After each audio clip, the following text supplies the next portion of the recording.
Hello everyone, welcome back to my channel start with art. So आज की video जो है वो स्टिल लाइफ के ऊपर है। पूरा स्टिल लाइफ के ऊपर हम डिस्कशन करने वाले हैं कि स्टिल लाइफ का एग्जाम कैसे होता है, क्या टॉपिक्स आते हैं, कितना टाइम मिलता है, क्या मटेरियल आपको ले जाना है। मैं सारी चीज़ें की बात करूंगी आज स्टिल लाइफ को लेकर। ठीक है, ड्रेपरी है, ऑब्जेक्ट्स हैं, क्या है, सारी चीज़ें। तो वीडियो बहुत ही ज़्यादा इन्फॉर्मेटिव होने वाली है, स्पेशली उन बच्चों के लिए जिन्हें बिल्कुल कुछ नहीं आइडिया है। सो चलिए स्टार्ट करते हैं फिर आज की वीडियो को। सबसे पहले मैं बता दूं कि स्टिल लाइफ जो है ऑलमोस्ट कुछ कुछ कॉलेजेस में आ रही है, जैसे कि इलाहाबाद हो गया या फिर कॉलेज ऑफ आर्ट हो गया, चंडीगढ़ हो गया। ठीक है, इन सारे कॉलेजेस में जो है स्टिल लाइफ आपकी आएगी। एंड स्टिल लाइफ जो है वो पूरा 1.5 घंटे का एग्जाम होता है। ध्यान रखिए, आपको 90 मिनट्स मिलेंगे, इससे ज्यादा आपको एक भी मिनट नहीं मिलेगा। ठीक है, 90 मिनट से कम कंसिडर कीजिए, क्योंकि बहुत सारे बच्चे बहुत टाइम वेस्ट करते हैं इन सारी चीजों में, छोटी छोटी चीजों में। तो स्टिल लाइफ का एग्जाम बहुत ज्यादा डिफिकल्ट होता है। अगर आप लोग समझ रहे हो कि बिल्कुल बेसिक स्टिल लाइफ बना के आपका एडमिशन क्लियर हो जाएगा, तो मैं बता देती हूँ कि ऐसे ऐसे बच्चे हैं जो इतनी अच्छे लेवल की प्रिपरेशन कर रहे हैं। ठीक है, तो उन बच्चों के कंपैरिजन में आप लोगों का काम अभी कुछ नहीं है। तो मैं बता दूं कि आपको बहुत ज्यादा प्रैक्टिस की जरूरत है, और अगर आपने इस साल ड्रॉप किया तो आपके लिए बहुत अच्छा है। अभी से he still life and composition की प्रैक्टिस करना स्टार्ट कर दो, क्योंकि एक साल भी बहुत कम है पूरी अच्छे से प्रैक्टिस करने के लिए। ठीक है, तो अच्छे से प्रैक्टिस करो। एंड मैं बता दूं, कॉम्पोजिशन का जो स्टिल लाइफ का जो साइज है वो आपको मिलेगा हाफ इंपीरियल, यानी कि हाफ चार्ट पेपर साइज। अगर आपको नहीं पता है साइज, एक चार्ट पेपर होता है, उसको अगर हम हाफ करेंगे तो आपको उतना साइज मिलेगा आपको स्टिल लाइफ बनाने के लिए। ठीक है, 1.5 घंटे में आपको पूरा उसके अंदर स्टिल लाइफ कंपोज कर। तो पूरे हाफ इंपीरियल साइज पे आपको ये भी देखना है कि साइड से स्पेस है, ऊपर से स्पेस है, नीचे से स्पेस है। ठीक है, ये सारी चीजें आपको देखनी पड़ेंगी उसमें। एंड टॉपिक्स क्या क्या आते हैं यूजुअली स्टिल लाइफ के लिए। टॉपिक्स बेसिकली मैं क्या बोलूँ, वहां पर ऑब्जेक्ट्स क्या क्या आते हैं स्टिल लाइफ के लिए। तो जैसे कि एक बार आया था स्टूल उल्टा रखा हुआ, वो भी पर्सपेक्टिव में था वो। ठीक है, उसके साथ एक ईंट थी एंड उसके साथ एक बॉटल भी थी। ठीक है, यानी कि लिम्का की बॉटल आपने देखी है, वो आधी भरी हुई थी। तो इस तरीके से करके स्टिल लाइफ आई थी उल्टा स्टूल। तो आप लोग जो है छोटे छोटे ऑब्जेक्ट्स की प्रैक्टिस करते हो, थोड़े बड़े ऑब्जेक्ट्स पर शिफ्ट हो जाओ। एक बार आया था गमला पूरा का पूरा रखा हुआ, बड़ा वाला गमला, सिर्फ उसके अलावा कोई भी ऑब्जेक्ट नहीं था। लास्ट टाइम जो है टोकरी आई थी। ठीक है, फ्रूट कटा हुआ आया था। तो इस तरीके के सेरेमिक का एक ऑब्जेक्ट था। तो इस तरीके से जो है स्टिल लाइफ आती है, इस टाइप के टॉपिक्स होते हैं स्टिल लाइफ में। कभी कभी वो अगर छोटे ऑब्जेक्ट्स होते हैं तो ड्रेपरी रख देते हैं ब्राउन कलर की या फिर ब्लैक कलर की। ठीक है, और अगर ड्रेपरी नहीं होती है तो एक पेपर रखा रहता है, पीछे भी एक पेपर रहता है बड़ा सा हाफ इंपीरियल साइज का व्हाइट कलर का, नीचे भी एक व्हाइट कलर का पेपर रहता है। ठीक है, तो ये इस तरीके के कुछ टॉपिक्स हैं जो कॉलेज ऑफ आर्ट में, या इस तरीके के ऑब्जेक्ट्स वहां पर पूछे जाते हैं। कभी कभी एल्यूमिनियम फॉइल को वो स्क्रैच करके रख देते हैं, मतलब ऐसे गुचड़ मुचड़ करके उसको रख देते हैं। तो बहुत ही रॉ ऑब्जेक्ट्स कभी कभी आपको देखने के लिए मिलेंगे। ठीक है, इस तरह के ऑब्जेक्ट्स रख सकते हैं। तो आप बड़े से बड़े ऑब्जेक्ट की भी प्रैक्टिस कीजिए। मैं ये कहूंगी कि सिर्फ छोटे ऑब्जेक्ट्स का, क्योंकि छोटे ऑब्जेक्ट्स को बनाना आसान होता है, लेकिन जब आप बड़े ऑब्जेक्ट पर शिफ्ट होते हैं तो उसमें जो है सारी चीजें बदल जाती हैं।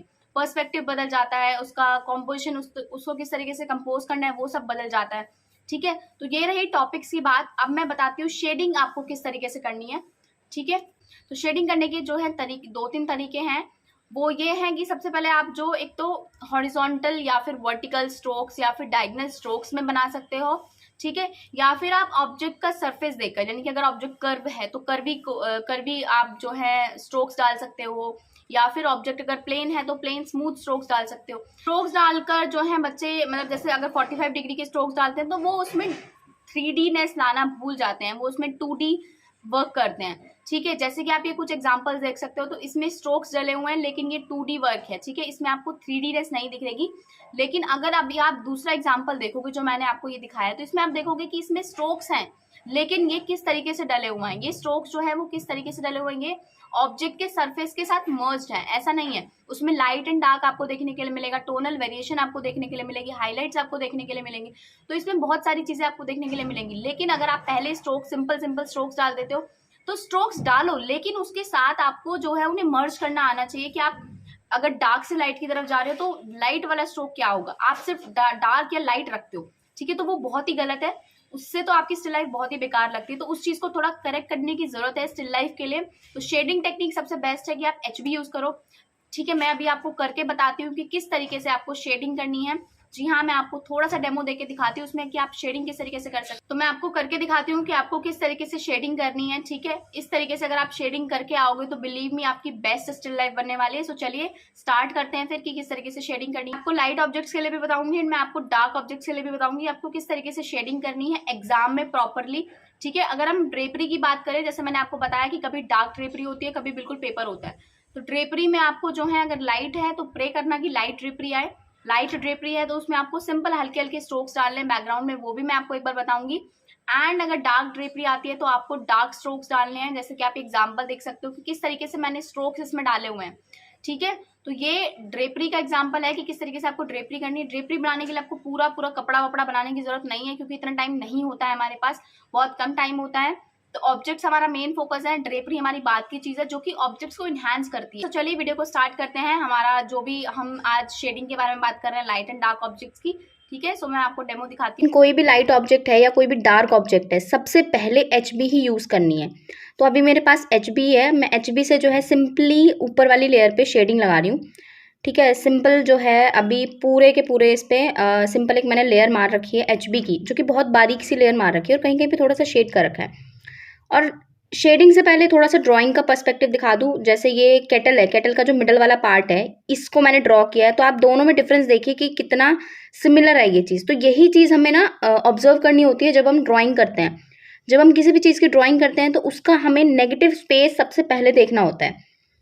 जैसे कि इसमें जो केटल का, अगर आपने ये नेगेटिव का स्पेस देख लिया है, जो इसके हैंडल से लेके इसके नीचे वाले पार्ट तक है, तो अगर वो देख लिया आपने, देन उसके बाद बॉटल का और केटल का स्पेस देखना है। ठीक है, देन बॉटल की जो स्ट्रेट लाइन जा रही है उससे और बॉटल की नेक में क्या बन रहा है, क्या शेप बन रही है, वो शेप देखनी है आपको। तो इससे क्या होता है कि ड्राइंग ईजी हो जाती है। अब ऐसे मैंने पूरी ड्राइंग जो है, ज़्यादा से ज़्यादा मैं पॉजिटिव पे थोड़ा कम ध्यान देती हूँ। नेगेटिव जो ये स्पेस है, इसको अगर आपने एक बार अच्छे से देख लिया ना, तो आपकी जो ड्राइंग है काफ़ी हद तक इम्प्रूव हो सकती है। अब जैसे ये साइड वाली जो बॉटल है, इसका जो स्पेस है एंड ऊपर वाले नेक का स्पेस है, ठीक है, वो सारी चीज़ें, प्लस केटल का और बॉटल का रिलेशन, वो उसके बीच में क्या स्पेस आ रहा है, वो सब चीज़ें देखनी होती हैं। तो ये होता है नेगेटिव स्पेसिंग, जिसको हम ऑब्जर्व करते हैं। और ये काफ़ी इंपॉर्टेंट है। जैसे आप रोज़मर्रा की ज़िंदगी में भी इसे प्रैक्टिस कर सकते हैं। जैसे आप कभी जा रहे हैं, मेट्रो में ट्रैवल कर रहे हैं, कहीं भी ट्रैवल कर रहे हैं, तो लोग खड़े होते हैं, ठीक है, कोई हाथ ऊपर करके खड़ा होता है या फिर कोई बैठा होता है, तो कुछ ना कुछ एक शेप बन रही होती है, उनकी नेगेटिव शेप्स भी बन रही होती हैं। तो उन्हीं चीज़ों को आपने ऑब्जर्व करना है कि लोगों की शेप्स कैसी बन रही हैं एक्चुअल में। उनके जैसे अगर उन्होंने हाथ वेस्ट पे रखा है या कहीं पर भी कोई भी जिस भी तरीके से उनकी लेग की पोजीशन है, उसमें क्या शेप निकल रही है, बाहर की साइड क्या शेप निकल रही है, तो उन चीज़ों को आपने ऑब्जर्व करना है। वही जो है मैं इसमें आपको बता रही हूँ कि जैसे मैंने ये ड्राइंग की है, तो इसमें मैंने एग्जैक्टली पूरा का पूरा ये देखा है कि क्या क्या शेप्स बन रही हैं। तो उन शेप्स को सबसे पहले आपने ध्यान रखना है। ये ड्राइंग की टिप है, ये इसलिए बता रही हूँ क्योंकि जो बिगनर्स हैं उनको नहीं पता कि ड्राइंग कितनी ज़्यादा इंपॉर्टेंट है बेसिकली। क्योंकि शेडिंग पे लोग फोकस कर लेते हैं, ड्राइंग गलत कर देते हैं, तो शेडिंग की कोई वैल्यू नहीं रहती फिर। और इवन एंट्रेंस एग्जाम में यही होता है, आपकी वैल्यू शेडिंग की तभी है जब आपने ड्राइंग प्रॉपरली और करेक्टली बनाई है, उसको प्रोपोर्शनेट बनाया है। तो यही हर चीज़ को ऑब्जर्व करते जाना है धीरे धीरे। ठीक है, जैसे मैंने इस फोटो से अभी मैंने फिलहाल बना के दिखा रहा है, क्योंकि लाइव का मैं अभी कोई अरेंजमेंट नहीं कर पाई, तो अभी मैंने फोटो से आपको समझा रही हूँ। तो आप लोग जो लाइव अरेंजमेंट नहीं कर सकते हैं, एटलीस्ट फोटो से प्रैक्टिस कर सकते हैं। बल्कि स्टिल लाइफ तो इजीली घर पे लाइव अरेंज हम लोग कर सकते हैं, बहुत ही आसान है। कहीं पे भी बस आपको एक बल्ब या टेबल लैम्प की ज़रूरत होती है, उसको एक साइड से रख दीजिए और घर पे आप प्रैक्टिस कर सकते हैं। लेकिन जो लोग नहीं कर सकते, कोई भी ऐसे ही, जैसे मैंने ये प्रिंट निकलवा रखा है, तो इस तरह के कुछ प्रिंट्स निकलवा लीजिए स्टिल लाइफ्स के, एंड उनको प्रैक्टिस कीजिए। इसमें देखिए क्या क्या शेप्स बन रही हैं, क्या क्या बेसिक शेप्स हैं, उनको सबसे पहले कैप्चर कीजिए। देन अपनी ड्राइंग की डिटेलिंग में जाना शुरू करना है। ठीक है, अभी मैं इसमें HB लगा रही हूँ इसके हैंडल में, जो कि लाइट है। पीछे का जो बैकग्राउंड देख सकते हैं आप, वो ग्रे कलर का बैकग्राउंड है। तो उस ग्रे कलर के बैकग्राउंड के आगे की थोड़ा सा लाइट है। जब हम पीछे की ड्रेपरी करेंगे ना, तो ये जो है केटल निखर कर आएगी, क्योंकि इसके पीछे एक डार्क बैकग्राउंड जो है हमारे पास है। तो अभी ये लाइट है, तो अभी मैं इस वीडियो में मैं सिर्फ आपको केटल करके दिखाऊंगी, क्योंकि वीडियो नहीं तो काफ़ी ज़्यादा लंबी हो जाएगी। तो नेक्स्ट वीडियोज़ में हम देखेंगे कि बाकी के डार्क ऑब्जेक्ट्स हम कैसे कर सकते हैं और ड्रेपरी कैसे करनी है। ठीक है, तो अभी मैंने HB लगा रही हूँ सिंपल। और HB की इंपॉर्टेंस आप कभी मत भूलिएगा, क्योंकि HB इतनी ज़्यादा इंपॉर्टेंट पेंसिल है, इससे जो है आप रियलिस्टिक से रियलिस्टिक वर्क कर सकते हैं, क्योंकि ये ग्रेन्स को फिल करती जाती है शीट के। अगर मैं यहाँ पर 8B यूज़ करती, तो उससे क्या होता कि आपके जो शीट के जो पेपर है वो दिखता है, क्योंकि वो कहीं कहीं पे ब्लैक पैचेस डाल देती है और कहीं कहीं पे जो है, जब तक हम उसे प्रॉपरली डार्क करके ना चलाएं। और हमारा तो लाइट ऑब्जेक्ट है, अब हम लाइट ऑब्जेक्ट में जो है डार्कनेस तो नहीं डाल सकते, तो इसीलिए जो एच बी है वो सारी ग्रेन्स फिल करती जाती है, H B and two B. इसके बाद आप टू बी यूज़ कर सकते हैं, जो डार्कर जो लाइटर पेंसिल्स होती हैं जैसे एच बी, टू बी, ठीक है, फोर बी। तो इनसे जो है हम काफ़ी बारीक काम कर सकते हैं एंड ये हमेशा इसीलिए यूज़ होती हैं। तो लाइट ऑब्जेक्ट्स में हमेशा आपको यही पेंसिल्स यूज़ करनी है। सिर्फ जो डार्केस्ट एरियाज होते हैं किसी भी स्टिल लाइफ में, चाहे वो लाइट ऑब्जेक्ट के डार्केस्ट एरियाज हैं या डार्क ऑब्जेक्ट के, वहाँ पर जो है हम थोड़ी सी बोल्ड पेंसिल्स की तरफ जाते हैं, जैसे कि 8B या 6B। ठीक है, सो ये अभी फ़िलहाल मैं इसमें शेडिंग करके दिखा रही हूँ आपको। तो देखते जाइए कैसे धीरे धीरे ग्रेजुअली हम लेयर्स को डेवलप कर रहे हैं। जहाँ पर डार्क है मैं वहाँ पर एच बी से ही डार्क कर रही हूँ फ़िलहाल अभी, बिकॉज एच बी इनफ है उतनी डार्कनेस के लिए। ज़रूरी नहीं है कि आप इसके लिए जो है अलग से कोई पेंसिल निकालें डार्क। एक पेंसिल के अंदर इतनी स्पेशलिटी और इतनी क्वालिटीज़ होती हैं कि वो डार्क का भी काम कर सकते हैं अगर हम उसे सही से यूज़ करें तो। तो सेम अभी मैं यहीं ये हैंडल में कर रही हूँ और जो इसमें डार्क पैचेस दिख रहे हैं वो हैंडल के अंदर डाल रही हूँ।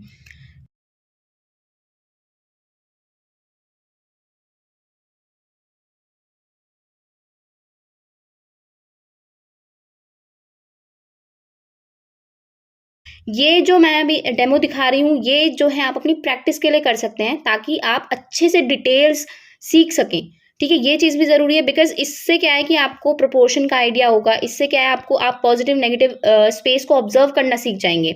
जब आप ऑब्जर्व करना सीख जाते हैं तो इससे बेस्ट कुछ नहीं होता है, क्योंकि फिर आप कैसा भी बड़ा ऑब्जेक्ट है, कैसा भी कुछ है, उसको आप प्रोपोर्शनेटली अपनी शीट पर जो है बना सकते हैं। तो इसलिए आप फ़ोटो से प्रैक्टिस करें जब तक आपके पास कुछ अवेलेबल नहीं है। एंड आई वुड सजेस्ट कि आप जो है ज़्यादा से ज़्यादा लाइव करें। लाइव की अपनी एक अलग बात है, लाइव में आपके जो सेंसेस हैं वो ज़्यादा काम करते हैं, ठीक है? इसमें क्या है कि आपको 3D ऑब्जेक्ट जो है 2D सरफेस में मिल रहा है। तो 3D ऑब्जेक्ट जब आपको 2D में बनाने को होता है तो वो आसान हो जाता है। लेकिन जब आप 3D को 3D में देखते हैं, अब आप कोई ह्यूमन फिगर ड्रॉ कर रहे हैं या फिर कोई सामने कुछ बड़ा-सा ऑब्जेक्ट रखा है, स्टूल रखा है, जब आप उसको फ़ोटो से ड्रॉ करेंगे तो एक अलग इम्पैक्ट पड़ता है। जब आप उसको एक लाइव ड्रॉ करेंगे तो आपकी गलतियाँ काफ़ी सारी होती हैं। उसके अलग-अलग एंगल से ट्राई करें, अपना एंगल चेंज करें और ऑब्जेक्ट का भी एंगल चेंज करें। तो ये सारी बेस्ट टिप्स हैं जो स्टिल लाइफ के लिए मैं आपको दे सकती हूँ।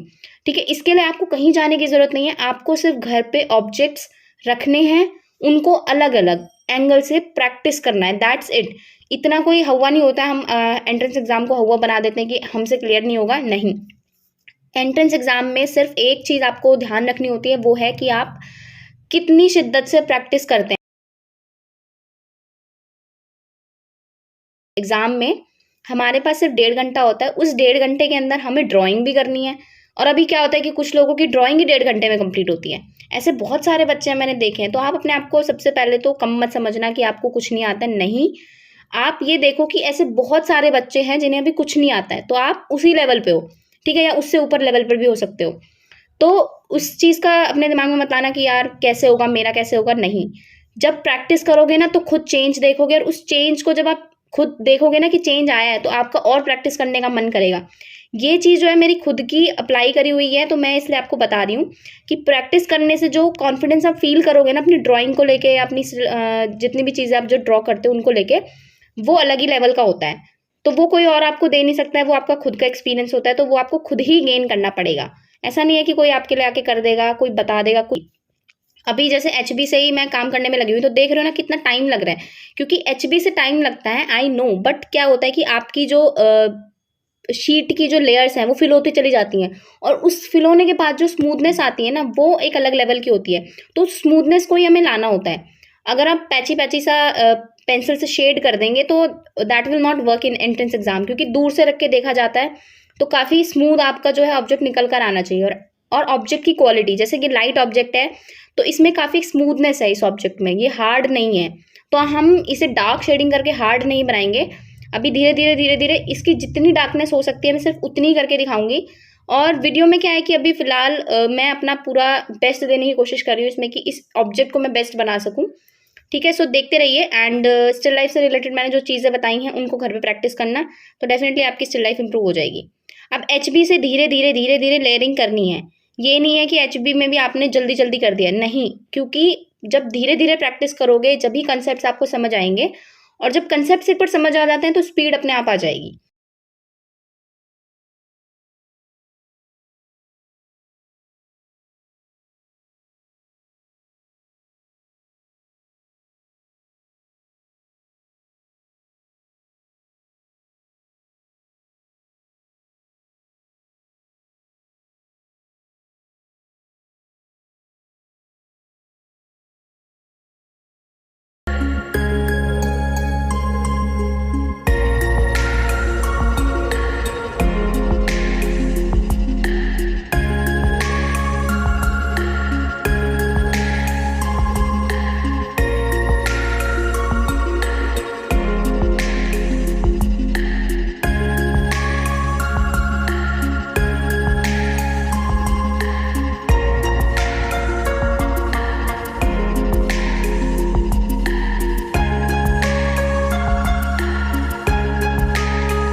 स्टिल लाइफ जो है लाइट ऑब्जेक्ट की ऑलमोस्ट कंप्लीट हो गई है एंड इसमें थोड़ी बहुत चीज़ें रहती हैं वो मैं कर रही हूँ धीरे धीरे।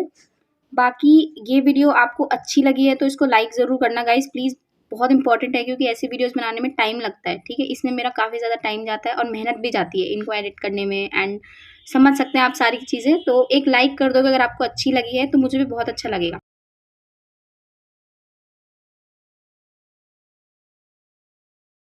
सो गाइज, अगर आपको ये वीडियो पसंद आई है एंड आई होप आपके डाउट्स क्लियर हो गए होंगे। अगर नहीं हुए हैं आपके डाउट्स क्लियर तो आप मुझसे पर्सनल इंटरेक्शन कर सकते हैं, ठीक है, क्लासेस ज्वाइन कर सकते हैं। मैं जो है वहाँ पर सभी बच्चों को एक एक चीज़ आपको बता रही हूँ कि आपको उसे किस तरीके से इंप्रूव करना है। धीरे धीरे स्टेप बाय स्टेप हम जो है सारी प्रिपरेशन करेंगे, स्टिल लाइफ की भी एंड कॉम्पोजिशन की भी। अगर आपको ज्वाइन करनी है क्लासेस तो आप क्लासेस ज्वाइन कर सकते हैं।